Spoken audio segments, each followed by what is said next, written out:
اللہ اللہ اللہ۔ یہ سورۃ الحشر ہے۔ حشر کا معنی ہے جمع ہونا۔ تو اس سورت کی ابتدا میں یہ لفظ آ رہا ہے جمع ہونے کا، تو اسی مناسبت سے اس سورت کا نام سورۃ الحشر ہے۔ اس سورت کا ایک دوسرا نام بھی ہے، وہ یہ ہے، اس سورت کو سورت بنو نذیر بھی کہتے ہیں، کیونکہ اس سورت میں یہودیوں کے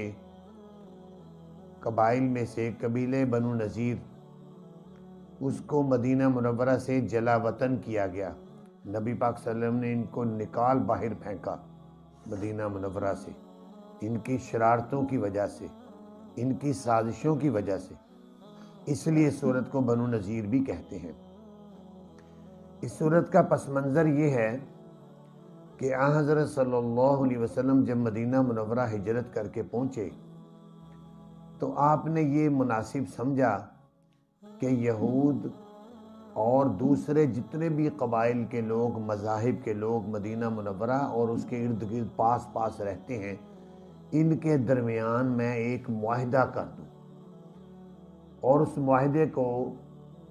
میثاق مدینہ کہتے ہیں۔ سیرت کی کتابوں میں آپ دیکھیں گے یہ میثاق مدینہ کا لفظ آتا ہے۔ نبی پاک صلی اللہ علیہ وسلم نے ایک معاہدہ کیا، اور اس معاہدے کے اندر یہود کے جو 3 قبائل تھے، بنو نذیر، بنو قریظہ، بنو قینقاع، یہ 3 بڑے قبیلے تھے یہودیوں کے، اس کے علاوہ دوسرے مذاہب کے لوگ بھی تھے، اور ان سب کو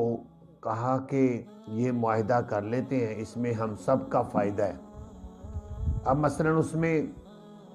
جو مختصراً، جو تفصیل تو بہت ہے، جو اس میں شرائط تھیں، ان شرائط میں یہ بات طے ہوئی کہ ہر مذہب کا شخص اپنے اپنے عقیدے کے مطابق مذہبی رسومات ادا کرے گا، کوئی کسی کو منع نہیں کرے گا۔ نمبر 2، کوئی مذہب والا دوسرے مذہب والے کو اپنے مذہب میں آنے پر مجبور نہیں کرے گا، اپنے طریقے پر بس وہ کر رہے ہیں، ٹھیک ہے۔ پھر یہ تھا کہ ہر مذاہب کے قبیلے کے لوگ وہ اس بات کو بھی، اس معاہدے کو بھی، شرط کو بھی مان لیں کہ اگر کسی ایک قبیلے پر کوئی تاوان آ جائے یا دیت پڑ جائے، دیت کوئی آدمی قتل ہو جائے، اس کے نتیجے میں دیت ہوتی 100 اونٹ، تو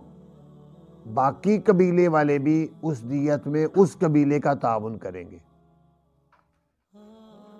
اور اگر تاوان پڑ جائے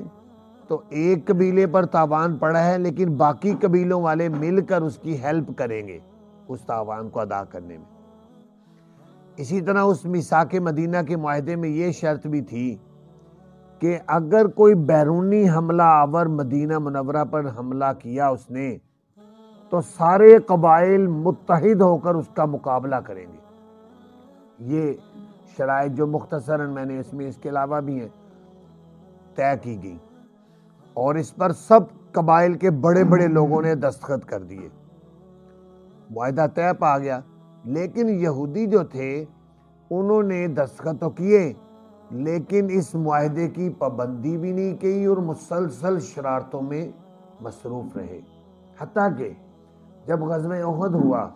تو غزوہ احد میں نبی پاک صلی اللہ علیہ وسلم کو اور مسلمانوں کو وقتی طور پر شکست ہوئی تھی، لیکن بعد میں پھر کامیابی اللہ نے عطا کر دی۔ تو انہوں نے یہ مشہور کیا کہ یہ وہ نبی نہیں ہیں جو ہماری کتابوں میں جن کا ذکر آتا ہے نبی آخر زمان، یہ وہ نبی نہیں ہے۔ لہٰذا انہوں نے کعب بن اشرف اپنا ایک سردار مکہ معظمہ میں بھیجا، اور جا کر مکے کے جو مشرک تھے ان کو مسلمانوں کے خلاف ابھارا، اور کہا کہ آپ حملہ کریں، آپ باہر سے حملہ کریں، ہم اندر سے تمہاری مدد کریں گے، اندر سے نقصان پہنچائیں گے۔ تو اس قسم کی ان کی حرکتیں سامنے جب آئیں، حتیٰ کہ آخری جو وجہ بنی جب ان کو مدینہ منورہ سے نکالا گیا، وہ وجہ یہ بنی کہ مسلمانوں کے ایک آدمی نے، صحابی تھے، انہوں نے 2 آدمیوں کو قتل کیا، اور یہ سمجھ کر کہ یہ دشمن ہے، دشمن کے آدمی ہیں، قتل کر دیا۔ بعد میں پتہ چلا کہ وہ معاہدے میں جو قبائل شامل تھے انہی کا کوئی بندے تھے دو۔ بہرحال نبی پاک صلی اللہ علیہ وسلم نے معاہدے کے مطابق 200 جو اونٹ تھے وہ دیت دینے کا فیصلہ کیا کہ ہم 200 اونٹ دیں گے، اور چونکہ یہ بھی معاہدے میں تھا کہ باقی قبائل والے بھی اس میں ہیلپ کریں گے، لہذا آپ نے اپنے بندے سارے قبائل کے پاس بھیجے کہ اپنے اپنا جو ہے آپ دیں، اس میں جمع کروائیں حصہ۔ یہود کے پاس جب بات چیت کرنے گئے انہوں نے کہا ہاں ٹھیک ہے ہم کرتے ہیں، آپ یہاں آ کر ایک جگہ پر ان کو پہلے سے انہوں نے مقرر کر رکھی تھی، یہاں نبی پاک صلی اللہ علیہ وسلم کو بٹھائیں گے، اور اوپر ایک آدمی کو مقرر کیا کہ پتھر کی بڑی چٹان اوپر سے پھینک دے، جس سے نبی پاک صلی اللہ علیہ وسلم پر وہ چٹان گرے اور آپ کا کام تمام ہو جائے، اور ہم کہیں بھی ویسی وہ اوپر سے گر گئی، ہمارا اس میں کوئی قصور نہیں۔ تو انہوں نے نبی پاک صلی اللہ علیہ وسلم کو آ کر کہا کہ آپ ٹھیک ہے آئیں، ہم ایک جگہ پر بیٹھ کر بات کر لیتے ہیں۔ وہاں نبی پاک صلی اللہ علیہ وسلم کو جا کر بٹھایا ہی تھا، ساتھ ہی حضرت جبریل نے آ کر کہا یا رسول اللہ یہاں سے فوراً اٹھ گئے، یہاں ان کی سازش ہے، اوپر سے پتھر گرانا چاہتے ہیں آپ اٹھ گئے، وہاں سے اٹھ کر گئے، آپ نے پھر ان کو بلایا اور بلا کر کہا یہ تمہاری سازش تھی؟ انہوں نے کہا جی، مان لیا کہ ہم نے یہ کی تھی۔ آپ نے فرمایا بس تمہارا اور ہمارا معاہدہ ختم، 10 دن کی تمہیں مہلت ہے، اپنا یہاں سے بوریا بسترا سمیٹ کر نکل جاؤ، یہاں سے تم یہاں نہیں رہ سکتے، اور اتنی تمہیں اجازت ہے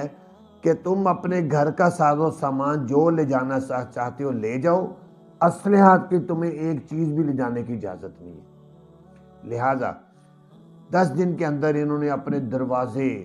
کھڑکیاں، شتیر چھتوں کے نکال کر سارا سامان لاد کر وہاں سے نکلے، اور جا کر پھر خیبر جا کر آباد ہوئے۔ یہ ان کو پہلی دفعہ نکالا گیا مدینہ منورہ سے۔ دوسری دفعہ پھر حضرت عمر رضی اللہ تعالیٰ عنہ نے ان کو خیبر سے بھی نکالا اور فرمایا تم عرب سے ہی نکل جاؤ، ان کی سازشوں کی وجہ سے یہودیوں کی۔ تو مختصر کچھ آیات آج پڑھیں گے، کچھ کل پڑھیں گے۔ تو اللہ تعالیٰ ارشاد فرماتے ہیں سبح للہ ما فی السماوات و ما فی الارض، تسبیح بیان کرتی ہے اللہ کی وہ چیزیں جو آسمانوں میں اور وہ چیزیں جو زمینوں میں ہیں، اور وہ اللہ غالب ہے، حکمت والا ہے۔ هو الذی اخرج الذین کفروا من اہل الکتاب، وہ اللہ وہ ذات ہے جس نے نکالا ان لوگوں کو جو کافر ہیں اہل کتاب میں سے، یہ یہودیوں کے بارے میں کہا جا رہا ہے، اللہ نے ان کو نکالا من دیارہم، ان کے گھروں سے، لأول الحشر، پہلے جمع ہونے کے وقت۔ اب یہ پہلا اجتماع تھا مسلمانوں کا یہودیوں کے خلاف، اکٹھے ہوئے مسلمان کہ ان کو یہاں سے نکال دو، یہ سازشوں سے باز نہیں آ رہے۔ تو فرمایا مان ظننتم ان یخرجوا، اللہ تعالیٰ مسلمانوں کو کہہ رہے ہیں کہ تم نے تو گمان بھی نہیں کیا تھا کہ وہ نکلیں گے، کیونکہ وہ عرصے سالوں سال سے وہاں رہ رہے تھے، ان کی جائیدادیں تھیں، پراپرٹیاں تھیں، تو تم نے تو گمان بھی نہیں کیا تھا وہ نکلیں گے۔ اور خود یہودی کیا سمجھتے تھے وَظَنُّوا أَنَّهُمْ مَانِعَتُهُمْ حُصُونُهُم مِّنَ اللَّهِ، اور وہ گمان کرتے تھے کہ بے شک ان کو بچا لیں گے ان کے قلعے اللہ سے،